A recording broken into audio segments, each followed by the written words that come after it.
क्या आप जानते हैं जब हजरत उमर रजी अल्लाहु अन्हु अभी इस्लाम कबूल नहीं किए थे, बल्कि इस्लाम के सबसे बड़े दुश्मनों में गिने जाते थे। उनका रौब और गुस्सा इतना मशहूर था कि लोग उनका नाम सुनकर ही डर जाते थे।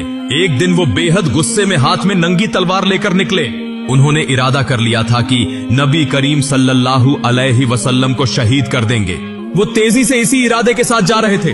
रास्ते में एक शख्स ने उन्हें रोककर कहा, उमर, पहले अपने घर की खबर लो, तुम्हारी बहन भी मुसलमान हो चुकी हैं।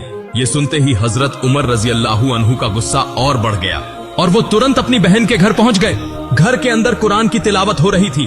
अर्रहमान।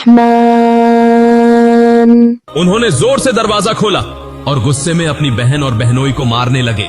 लेकिन हैरानी की बात यह थी कि इतनी तकलीफ के बावजूद भी उनके चेहरों पर ईमान का सुकून था।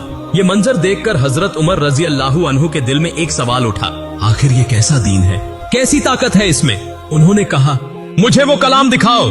बहन ने कहा, ये कुरान पाक है, इसे पाक होकर ही छुआ जाता है।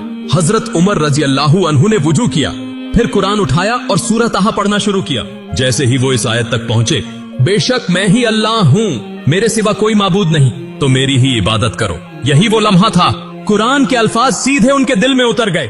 पत्थर जैसा दिल पिघल गया, आंखें नम हो गईं, दिल में ईमान की रोशनी जगमगा उठी।